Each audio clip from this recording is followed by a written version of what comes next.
ampitomboina ao amin'ny tserevako a ny fahasoavana sy ny fiadanana avy amin'Andriamanitra ray sy Jesoa Kristy mpamonjy atsika. Amen. Androany alahady fa 3 volana May taona 2024 alahady fa 4 manaraka ny Pasika ary mibanjina ny tompontsika amin'ilao hevitra manao hoe miasa ao amin'ny mino ny fanahy masina. Dery avako a hanomana ny fampanahintsika isy rehetra ary fantoko amin'izao fampivavahana izao.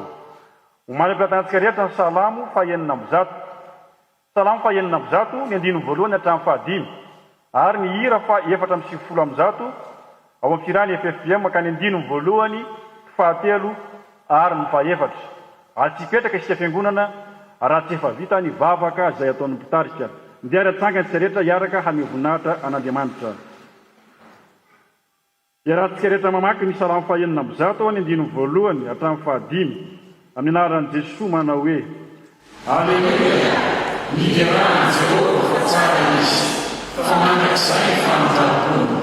Iza malaza miasa lehibe ao Jehovah, nanapona ny fidarana azy rehetra. Sambatra izay tanana nomely ka manambara ny mandrakarika. Jehovah, tsaroka ao araka ny fahakasitrahana olonao, vanio ao famonjenao ary kako ny soa azy ny vofidinao. Nifariko amin'ny fifaniany firenenao, irava vonaraka amin'ny vanao. Amen.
Iombona amin'ny vavaka isika rehetra riavako.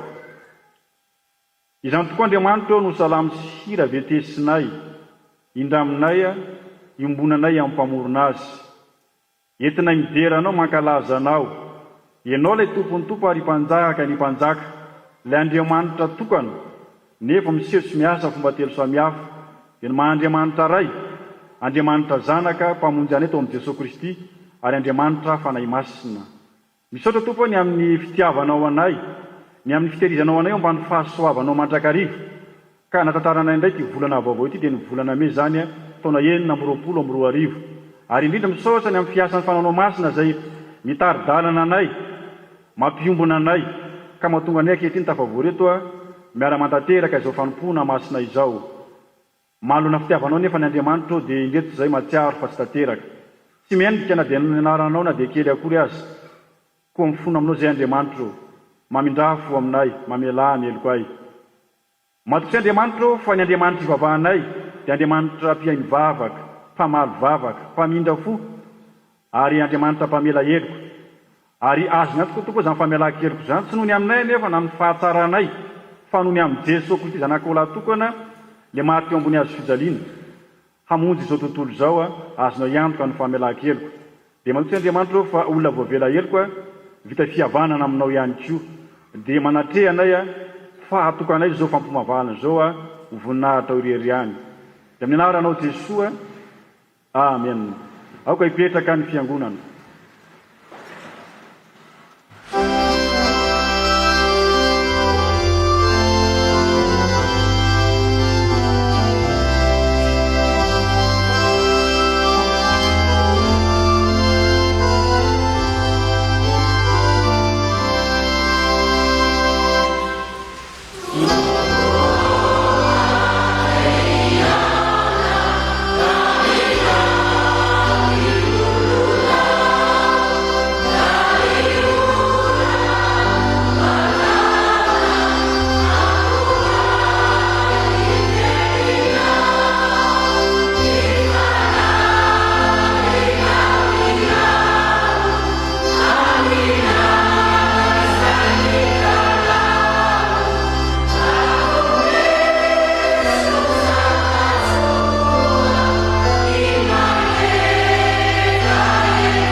Ivavaka sika tompo. Mbola misaotra anao hatrany zay ilay tompo Andriamanitra rainay tsara indrindra. Misaotra anao zahay fa Andriamanitra tianay ianao, le rainay amin'ny alalan'i Jesosy Kristy zokinay. Misaotra anao zahay fa tafahoana indray eto amin'ity tempolomasina vavadin'ny lanitra ity andresy eny ny teninao. Ao ny mpanomponao tompo, zay notinendrinao amaky ny teninao dia mangataka ny fanahy masinao zahay mba tsisy ho latsaka ny teny izay vakiny ary isaoranao ianao zany satria nadika anao amin'ny tenin-drazanay ka tarehy amin'ny fanahy masinao zahay ka hainay tsara ny hamaky izany teninao zany. Ao koa ny ray aman-dreny ara-panahy izay hitondra ny hafatrao ho fantsona anapita izany teninao amin'irety vahoaka anao voro maro be eto amin'ity tempolomasinao ity zany dia ho teninao mihitsiny eny no tafapaka any amin'ny tsirairay avy. Dia ao ny vahoakanao izay andeha ny teninao ilay fanilo ny tongotra sy fanazava ny lalanay dia aoka ny tompo tena handray izany vatsom-panavy aminao zany reto vahoaka izay mangetaentanao reto. Dia amin'ny anaranao Jesosy Kristy zokinay no anaovanay sangatahana izany vavaka izany. Amen.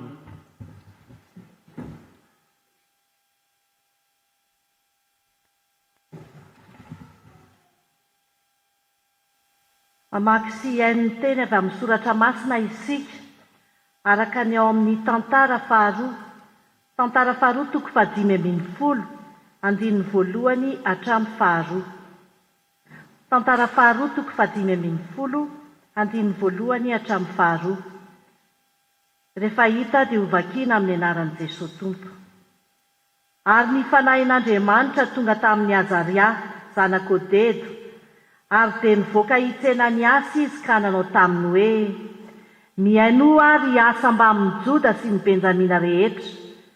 Jehova momba anareo, raha ianareo momba azy ary raha mitady azy kosa ianareo dia hahita azy, fa raha mahafoy azy ianareo dia hafoy ianareo izy. Filazantsara nosoratan'i Matteo toko 12 andininy 17 ka hatramin'ny 1:20. Matteo toko 12 andininy 17 ka hatramin'ny 1:20. Indro ny mpanompo izay nifidiako, ny malalako izay sitraky ny foko indrindra, apetrako ao aminy ny fanahiko ary hitory ny rariny amin'ny jentilisa izy. Tsy fanditra na hiantso mafy izy ary tsy hisy andreny feony any an-dalana. Tsy ho tapahina ny volotara torotoro ary tsy ho vonoina ny lahin-jiro manentona. Ambara-pamoaka ny rariny ho mpandrisy ary ny anarany no hitokian'ny jentilisa. Epistily voalohany ho an'ny Tesalonianina. Tesalonianina voalohany toko 1 andininy 1 ka hatramin'ny 5. Tesalonianina voalohany toko 1 andininy 1 ka hatramin'ny 5. Paoly sy Silasy ary Timoty mamanga ny fiangonan'ny Tesalonianina izay ao amin'Andriamanitra ray sy Jesosy Kristy Tompo. Ho aminareo anie ny fahasoavana sy ny fiadanana. Misaotra an'Andriamanitra mandrakariva izahay ny aminareo rehetra, ka manonona anareo amin'ny fivavahanay, sady tsy mitsahatra mahatsiaro ny asanareo amin'ny finoana sy ny fikelezanareo aina amin'ny fitiavana ary ny faharetanareo amin'ny fanantenanan'i Jesosy Kristy Tompontsika eo mason'Andriamanitra raitsika. Fa fantatray raha lamalala an'Andriamanitra ny fifidianana anareo, fa amin'ny filazantsaranay tsy tonga teo aminareo tamin'ny teny ihany, fa tamin'ny hery-po sy ny fanahy masina ary ny fahatokiana be, araka ny hafantaranareo izay toetry ny fitondrantenanay teo aminareo noho ny aminareo. Amen.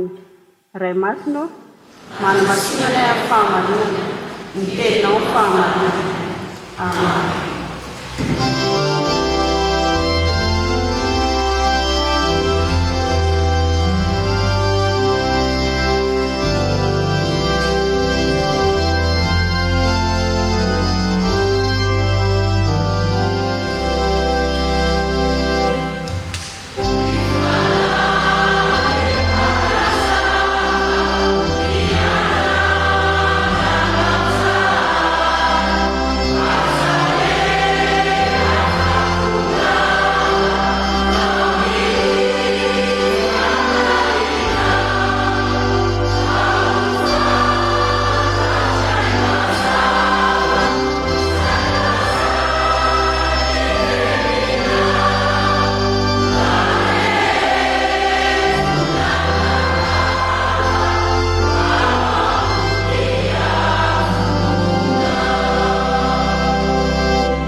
Ipetraka ianareo fiangonana riavako.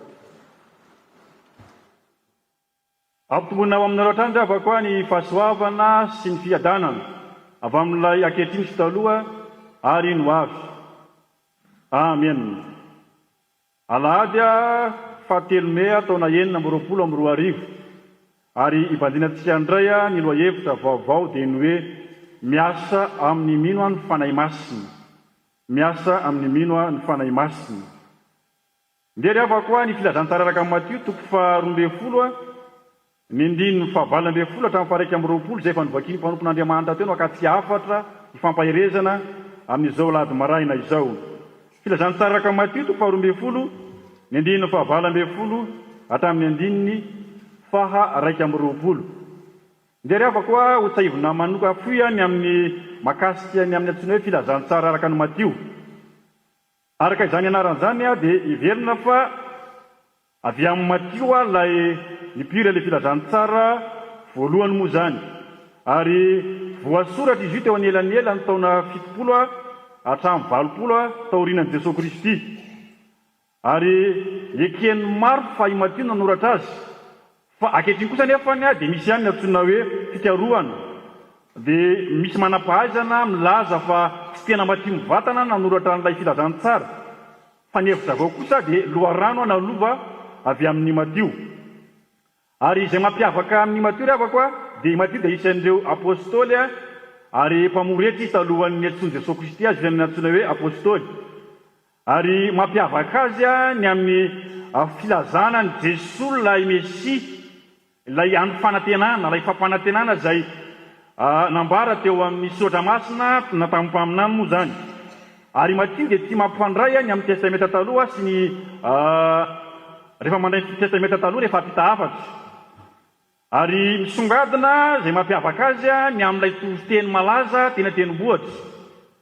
Fa tsy bahana be loatra makany sy ariavako fa andeha izay ambara ny toko 12 ny 9 faha-20 hatramin'ny 120 no akatsy afatra ifampahirezana. Ary rehefa nandinika sy namakafaka ka nijery an'io dia misy afatra 3 lehibe ifampahirezana, ifampizarana amin'izao lady maraina izao. Afatra 3 lehibe. Dia ny afatra voalohany dia izao: Jesosy ilay voafidy, ilay mpanompo voafidin'Andriamanitra. Jesosy ilay mpanompo voafidin'Andriamanitra. Ny 9 faha-20 no ahitantsika izany soratra masina izany dia avako malala. Amin'ny anaran'i Jesosy manao hoe: indro ny mpanompoko izay nofidiko, ny malalako izay sitraky ny foko indrindra. Apetraka ao aminy ny fanahiko ary tory ny rariny amin'ny jentilisy izy. Izay ilay ambara voalaza eto ry havana malala. Fandalinana n'ilay teny moa zany no ndeha jerevantsika aloha ny amin'ilay hoe mpanompo. Zany hoe faminaniana izay nambara ny Isaia mpaminany no raisin'i Jesosy. Fa nahoana moa Jesosy no niteny an'io? Indray andro Jesosy rehefa ninja tao amin'ny sinagoga ilay toeram-pivavahana fianarana soratra masina, dia misy lehilahy anankiray narary ka notraniny Jesosy. Dia fantatry Jesosy fa nisy nimenimena ary nisy nakasitraka an'izany dia ireo faritra sy fanora-dalàna zany. Ary fantatry Jesosy tsara ny tao anieritreritry izy ireo sy ny tao am-pony izy ireo. Ary izay nahatonga Jesosy nilaza fa indro ny mpanompo izay nofidiko, zany hoe andron Jesosy ny tenany io. Jesosy zany no milaza ny tenany eto. Ka ilay ilazana azy eto moa dia hoe ny mpanompo izay ilazany Isaia mpaminany azy. Fa rehefa jerena ny teny fotsy izay nantikana ny teny io ry havana malala, dia tsy ilay mpanompo araka ilay fiheverana azy lay dika teny eto. Ny mpanompo manko dia ilay heverina hoe mpanampy na ilay toetra ao an-trano mikarakara ao an-tokantrano amin'ny olona anankiray. Fa ilay hevitra ilay tenyilay mpanompo eto dia tsy ilay mpanompo loatra, fa avy amin'ny teny fototra paisy moa zany ny ilazana azy, izay dika hoe zanaka. Zany hoe raha lazaina amin'ny fomba hafa zany dia izao ilay tiany Jesosy resahana hoe indro ny zanako izay nofidiko. Zany hoe andronan'i Jesosy Kristy io. Jesosy zany manondro ny tenany ho zanak'Andriamanitra. Ary izay raha teo Jesosy Kristy zanak'Andriamanitra. Ary raha zanak'Andriamanitra dia mifamaty-piainana amin'Andriamanitra. Zany hoe misy hevitra lalina kokoa, fanakekezana kokoa amin'ilay Andriamanitra raha oharina amin'ilay antsoina hoe mpanompo. Satria ambarany mazava tsara fa ny fanahin'i Jehova no ao aminy ao, ny ao anatiny moa zany ilazana fa mifamatotra fiainana amin'ilay Andriamanitra ray Jesosy Kristy. Ary izy io moa zany raha ny anazavany antsoina hoe teolojiana anankiray isan'izany Jean Calvin moa zany anazavany anazy dia izao: Jesosy mihitsy ilay endriky ny fanambaran'Andriamanitra. Ary ao amin'ny Jesosy no ahafantarana asatakarana ary alalàna an'ilay Andriamanitra, ilay Andriamanitra tsy to, ilay Andriamanitra namorona izao tontolo izao. Ka eto zany Jesosy mamaly an'ireto vahoaka izay manatrika azy, indrindra fa ny fariseo moa zany izay ataoko hoe tsy nakasitraka ny amin'ilay fanaovany an'ilay asa fanasitranany ny famonjeny. Dia tena hitsiny mazava tsara fa Andriamanitra izy, zanak'Andriamanitra izy, manam-pahefana amin'ny zavatra rehetrarehetra izy. Ary tsy atoro vanjo adina raha izay no malaza azy, satria zanaka ao an-trano mahafantatra ny ao an-trano. Ary raha zanak'Andriamanitra dia manao ny sitrapon'Andriamanitra. Tsy zavatra mifanohitra amin'ny sitrapon'Andriamanitra akory no nataon'i Jesosy Kristy eto, fa tena mifanaraka amin'ny sitrapon'Andriamanitra satria manatanteraka asa famonjena. Ary tsy vitany hoe zanaka ihany moa ilay ilazana azy eto hoe ilay voafidy, fa tena ambarany miariary mihitsy hoe malalako izay sitraky ny foko. Malala sitraky ny foko, zany hoe tena akasitrahan'Andriamanitra, tena araka ny sitrapon'Andriamanitra, ankafizin'Andriamanitra. Zany ilay hevitra ilay teny izay ambara eto ry havana malala. Ary indrindra moa zany eto tsy indriny tsara amin'ilay hoe ny fanahin'i Jehova no ao anatiny ao zany. Mazava be famifamaty-piainana fandriko-piainana Jesosy le Andriamanitra ray satria Andriamanitra izy. Ary tsy kisendrasendra ny natongoavan'i Jesosy Kristy tao amin'izao tontolo izao fa drafitra efa napetraka Andriamanitra araka izay nambarany mpaminany. Ary izay le apatsahivin' Jesosy araka ny Isaia mpaminany eto. Ry havako malala, mipita mitsika ny afatra ny tenin'Andriamanitra izany ry havako amin'izao alahady maraina izao. Maro ny mety fampianarana sy filazanany amin'ny makasiny amin'ny Jesosy Kristy ry havako malala, ary samy mikaroka sy mampianatra ny olona amin'izay mety fahatakarany sy fahalalany, amin'izay mety ho anaram-piangonana sy ivavahany. Fa mazava ny fampianarana eto fa Jesosy ilay mpanompo na ilay antsoina hoe zanak'Andriamanitra, fa matom-piainana amin'ilay Andriamanitra, ary tena kasitrahan'Andriamanitra, sitrak'Andriamanitra. Ary raha zanak'Andriamanitra izy raha avana malala, mafantatra tsara ny antsoina hoe sitrapon'Andriamanitra ary toeran'ilay fanahan'Andriamanitra. Midika an'izany tsy manao zavatra mifanohitra amin'ny sitrapon'Andriamanitra. Dia miampita amintsika ny afatra ny tenin'Andriamanitra ry havako malala. Isika rehetra dia mitonona ho zanak'Andriamanitra moa zany rehefa mivavaka tahaka izao moa zany indrindra fa dia am-piangonana.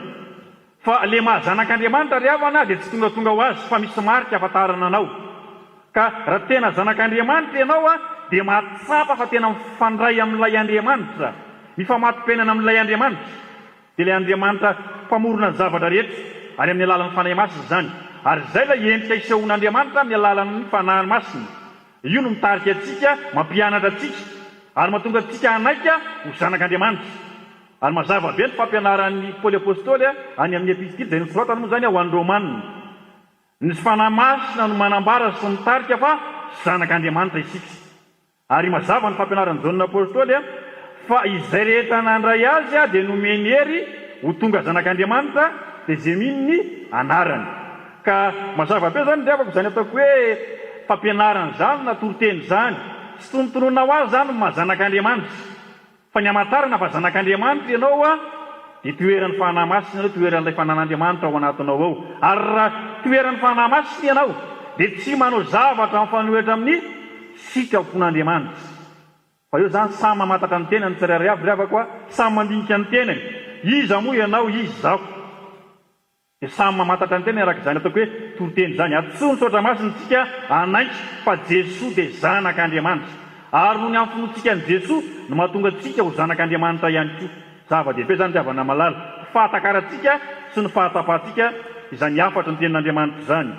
Ny afatra faharoa ry havako raha mijery ny saotra masina isika dia izao, Jesosy dia tsy hoe ilay mpanompo voafidin'Andriamanitra ihany koa, fa Jesosy faharoa dia izao hoe malemy fanahy mitondra fahamarinana. Malemy fanahy mitondra fahamarinana. Ilay malemy fanahy ry havana rehefa jerevana ilay izy dia mifanohitra amin'ny teny hoe misetrasetra na maherisetra na misokasoka moa zany ilay voambolana filaza azy. Fa tena tsotra Jesosy ilazana fa tsy misetrasetra izy mitondra fiadanana izy.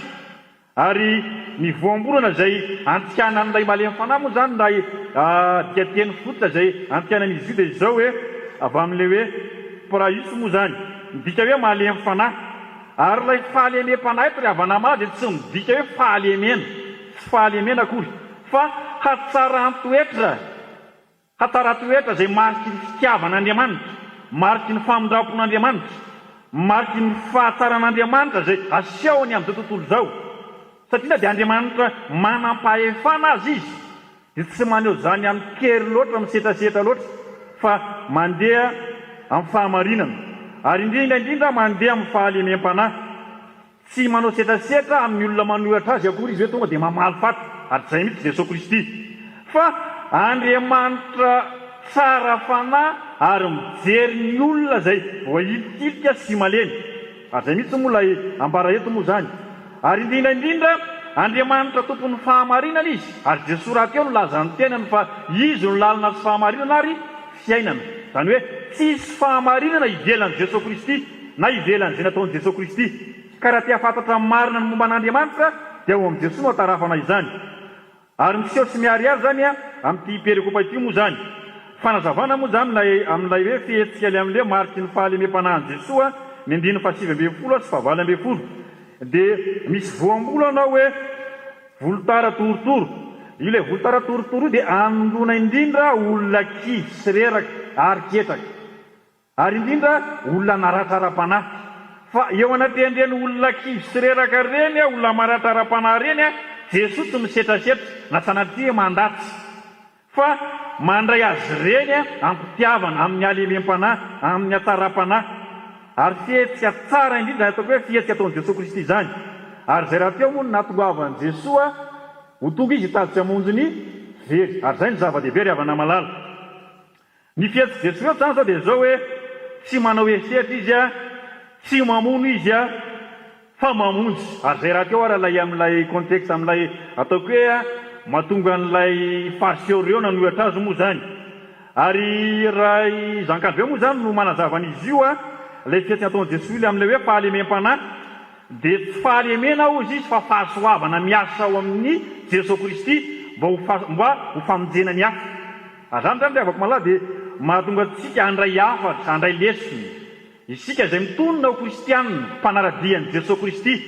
fa ianao ve mba isan'ilay tena maneho antara-panahy sy fahalemem-panahy manoloana ny hafa na manoloana ny malemy sy ny madinika fa ndraindray isika misy misetrasetra manao teny tsy voahevitra manoloana ny hafa zay iverina mety hoe malemy no tenantsika fa tsy zany ny lesona zay omeny Jesosy eto fa ampianarin'i Jesosy Kristy tsika aneho fahalemem-panahy hatara-panahy ary andrayan'ireny madinika ireny moa zany fa izany ny fampianarana ataon'i Jesosy Kristy eto zay toetra miendrika sy tsara indrindra ary mariky ny fanetetena ary zay le Andriamanitra manetry tena ary efa nampianariko moa ary niteneniko koa fa izao ny olona ambony no afaka mietry ka le fanetetena n'ilay Jesosy Mandriamanitra azy tsy manala ny voninahitra ny Mandriamanitra azy akory zany fa mampitoetra azy indrindra ary indrindra mampiariary Mandriamanitra fitiavana azy ary zay ny fampianarantsika zay ary misy hira anankiray zay irany ampanakanto malaza dia ny hoe ny Andriamanitra inoko izy dia Andriamanitra tsy masiky fa izy dia fitiavana ary zay mitsy Andriamanitra fitiavana Andriamanitra malemy fanahy Andriamanitra maro koa Andriamanitra be famindrapo fa saintsika olombelona indraindray ny manararoatra n'ilay fahatsaran'Andriamanitra sy faharoton'Andriamanitra ka mivily manao zavatra hafa indraindray dia ampianarin' zao soratra masy zao tsy avako malala anana toetra feno fahalemem-panahy any amin'ny fifandraisana amin'ny hafa ary efa nteneniko ihany koa ity ry havako malala fa miankina amin'ny fifandraisanao amin'ny hafa no hatarafana sy alalàna ny fifandraisanao amin'Andriamanitra ka raha olona hafahafa fihetsika ianao amin'ny hafa dia fifandraisanao amin'Andriamanitra mihitsy no hafahafa tsy dia salama dia mila mandiny teny tsy ry havana malala ary indrindra fa amin'izao antsoina hoe volana mety zao dia mibanjina n'ilay lohahevitsika manao hoe miasa ao amin'iny ny fanahy masina ka izay manan-kitarian'ny fanahy masina mandray izany fampianarana sy toroteny zany ho amin'ny fiainany ary ho ampiariny fa tsy hoe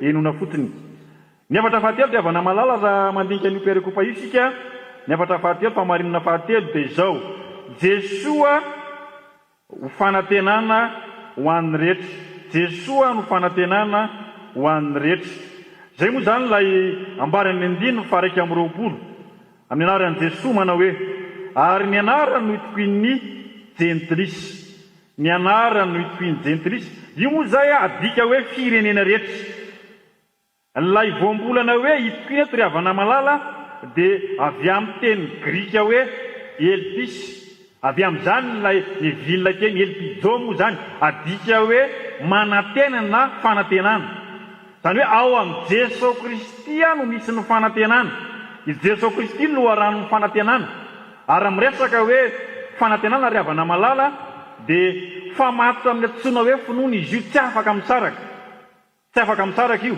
satria lay fanantenana sy lay finoana dia samy adika ihany koa hoe fahatokiana na hitokiana moa zany ary mpanika anankiray moa zany no milaza azy fa ny finoana no ankehitriny fanantenana ary no fanantenana no avy ny finoana zany hoe raha milaza ny olona anankiray fa manantenan'Andriamanitra dia midika zany fa tsy maintsy maninona izy tsy maintsy mino an'ilay Andriamanitra izy ary raha mitony ihany koa ny olona anankiray fa mino an'Andriamanitra dia midika ihany koa fa manantenan'Andriamanitra izy ary le fanantenana ry havana malala dia zao lay fanantenana dia toetra ambolen'ny fanahy masina ao anatintsika ary raha ny fanantenana kristianina no resahana dia miorina indrindra ny amin'ny fitsanganan'i Jesosy tamin'ny maty zany miorina ny amin'ny fitsanganan'i Jesosy tamin'ny maty nandreseny no fahafatesana ary izay moa zany lay ampianarin'ny Paoly apôstôly any amin'ny Korintianina any any amin'ny Korintiana 10:20 moa zany, raha tsy nitsangana tamin'ny maty Kristy ozy dia foana ny toroteninay, zany hoe foana ny fanantenana. Ary any amin'ny testamenta atao moa zany dia efa mampianatra sy milaza izany indrindra hoe raha mbola izy sy no farany dia tsy foana ny fanantenana. Inona moa zany no mahatonga ny olona hieritreritra n'ilay fanantenana ry havana malana? Matetika ty fiainantsika ity dia tsy laozany zavatra manahirana, tsy laozana zavatra sarotra, tsy laozana olana. Ary rehefa tojo olana ny olona dia kivy very fanantenana ary tsy mahita aleha. Ary izay ilay mahatonga n'ilay fandraisan'ny teny malagasy moa le amin'ilay hoe sokona manam-bakoka tapidalaka aleha. Ary rehefa tonga amin'izay fieritra an'izay na fienitra anankiray izay ny olona dia sahirana ary mitanondro. Fa mampianatra antsika ty soratra masina fa i Jesoa lay ny anaran'i Jesoa lay itoky ny firenena rehetra na ny anarana rehetra, zany hoe miorona ao amin'ny Jesoa ny fiainantsika, ny fanantenantsika. Ka na mandalo zava-tsatra azy izao tontolo izao dia isika manana fanantenana ao amin'ny Jesoa. Raha fijery amin'ny maha-olombelona ry havana malala dia raha mijerytsika ataoko hoe ny zava-misy maneran-tany, miady maneran-tany, dia mety mandeha fisainantsika eny fa na dia ny kristiana dia mety mietrietra an'izany hoe tsy avitra tsony izao tontolo izao. Ary ataoko hoe na ny zava-misy eto Madagasikara tsy amresaka fahasairanana fantrana dia mety misy eritreritra fa mety misy mieritreritra fa tsy avitra tsony ny malagasy. Tsia fa raha kristianina ianao dia manana fanantenana. Ary ilay fanantenana izay no amonjen'Andriamanitra antsika ry havana malala. Ary tsara ananana zany, ary tsy hoe fahalalana fotsiny zany atao hoe fanantenana zany na tononona fotsiny, fa tena toetra iainantsika ary asehontsika amin'ny fiainantsika. Fa misy io Andriamanitra io, ary ny Andriamanitra ivavahantsika dia Andriamanitra ny fanantenana. Ka ninninona miseho ninninona mitranga dia manana fanantenantsika. Inotsika zany antenaitsika fa ho avy ilay fotoana fa tsy maintsy mbola voaka-pandresy ny malagasy. Zava-dehibe zany ry havana malala, zava-dehibe zany satria ny Andriamanitra inotsika tsy hoe Andriamanitra ny fanantenana ihany, fa Andriamanitra tsy to manana ny hery rehetra afaka manova izao rehetra izao ao anatin'ny segona na ny minitra. Zay le Andriamanitra zay. Ka manana fanantenana ry havana malala. Aoka tsy isan'ilay mba olona ho kivy ianao ka hitenina mieritreritra ny amin'ny tenanao hoe inona moa izay za. Zany manko misy olona mieritreritra an'izany rehefa avela to zavatra manahirana izy dia mieritreritra mihitsy hoe inona moa izay za. Efa nariny tenakaviana, nariny fiarahamonina, tsarofa eo Jesoa. Lay fanantenantsika ry havana malala, lay Andriamanitra tonga anofo, lay faratako ny fanantenantsika. Dia aoka ioronao amin'ny Jesoa ny fanantenantsika, ao aminy misy ilay fanantenana tsy mety ritra, tsy mety lany. Ka raha miorona amin'ny Jesoa ny fanantenantsika dia tsy diso fanantenantsika. Fa na resika manko mametraka ny zavatsy ataoko hoe ny fiainantsika na ny fitokontsika amin'ny zavatra hafa dia normaly ntsika raha diso fanantenana. Fa rehefa ao amin'ny Jesoa tsy mbola nandiso fanantenana zany ry havana malala. Asa natapatsika aloha zany. Fa raha za lay miresaka aminao aloha zany dia tsapako fa ny Andriamanitra ivavahako io Jesoa lay nifidy tsy niantso dia tsy mbola nandiso fanantenana hatreto. Fa mihoatra lavitra n'izay mety mieritrerety koa raha no tanterahany eo amin'ny fiainako. Dia mampianatra antsika zany ry havana malala, mampahery antsika re zany tsokiviny amin'izay zavatra miseho sy ny mitranga. Satria tsy zay rehetra miseho ny tompony teny farany fa Andriamanitra Jesoa ny tompony teny farany. Dia mampahery antsika ry havana malala. Raha fitiny izay afatra ny tenin'Andriamanitra zay ry havako malala dia izao hoe ny afatra voalohany izay norenentsika teo dia izao: Jesoa mpanompa voafidin'Andriamanitra, ary Jesoa mahery malemy fanahy feno fahamarinana, ary Jesoa dia fanantenana ho an'ny firenena rehetra na ho an'ny rehetra. Ho azy Andriamanitra ny voninahitra, ho amintsika kosa aza ny afatra fo izany. Amen.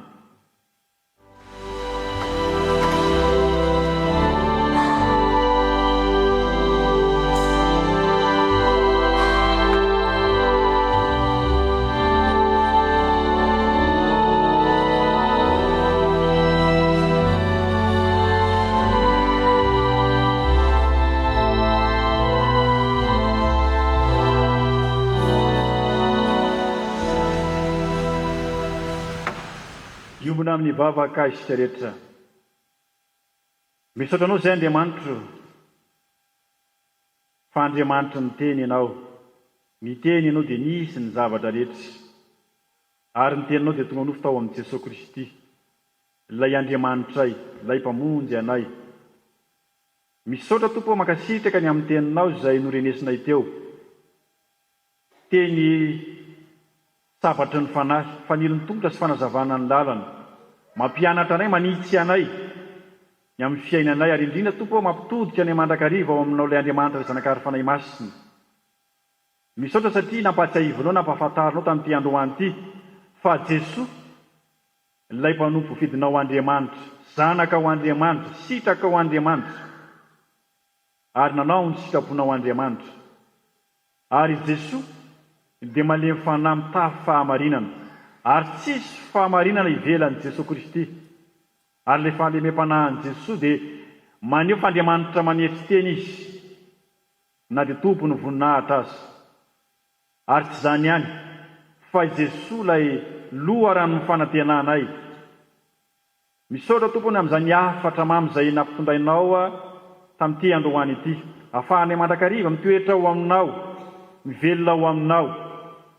ka na dia misy ara-zavatra manahirana amin'ity fiainana ity dia ho tsapanay mandrakariva fa eo Jesosy Kristy ilay famonjena ho an'izao tontolo izao ary fanantenana ho an'izao tontolo izao ary tsy Andriamanitra masika ny Andriamanitra ivavahanay fa Andriamanitra malefanahy Andriamanitra fitiavana indreo tompo ny mpanomponao izay nandriny afatra izany ianao tompo no hiasa ny alalany fananao masina mandrakariva ahafahanay mitadidy miaina sy mivelona amin'izany teninao izany mba tsy handalo fotsiny tamin'ny sofinay izany fa hitoetra eo ny fiainanay omponay ary ho tsapany izao tontolo izao fa kristianina tokoa izahay ary manam-pifandraisana aminao Andriamanitra ary maneho fahatsara-panahy sy fahalemem-panahy amin'ny hafa ihany koa ary tsokiviny amin'izay rehetra mety miseho amin'ny fiainana mitondram-bavaka Andriamanitra ho an'ny firenenay ianao tompo no napisy anay tamin'ity firenena malagasy ity tamin'ity Madagasikara ity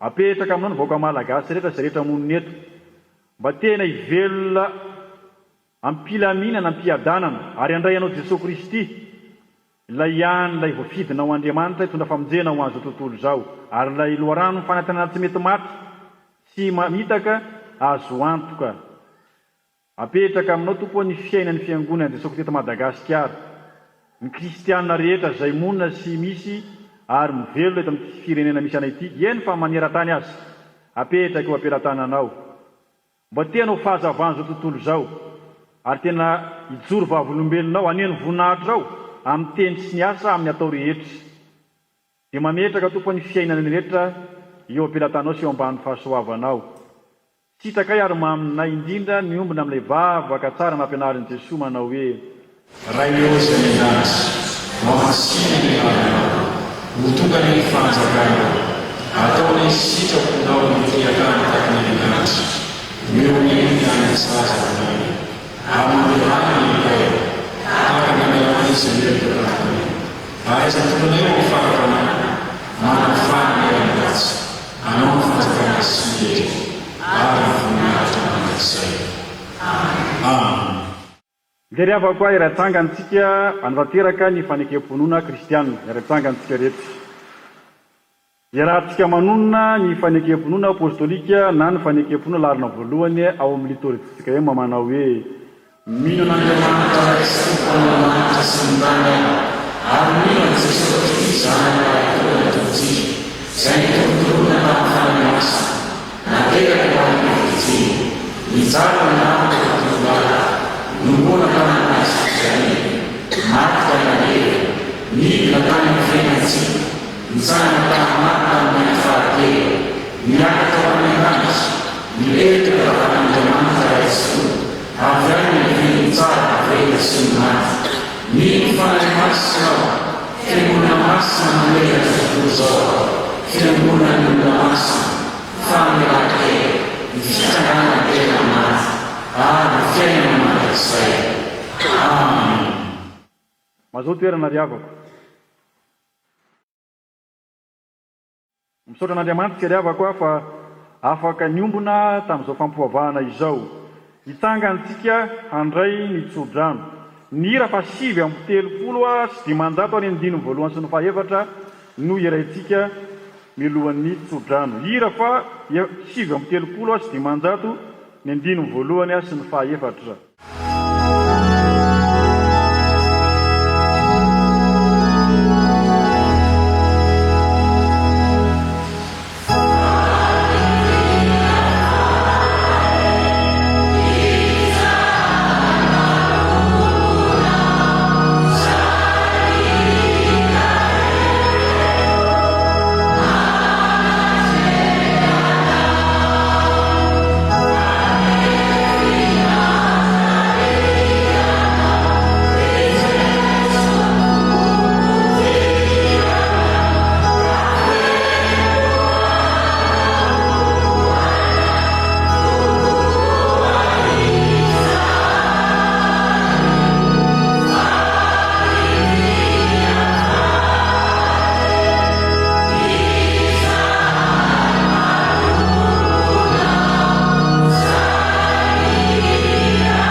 miteraka amin'nytsikerana ny tsodrano zay tonoana sy mena amin'ny anarany Jesosy tompo raiso amin'ny finoana izany tsodrano izany.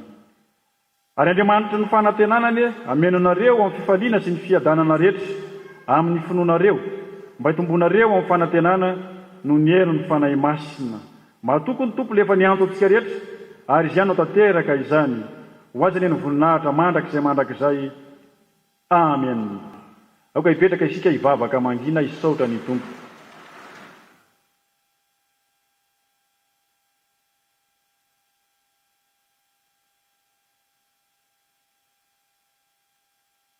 Ho azy Andriamanitra rery ny voninahitra amin'ny anarany iray sy izany ary ny fanahy masina. Amen.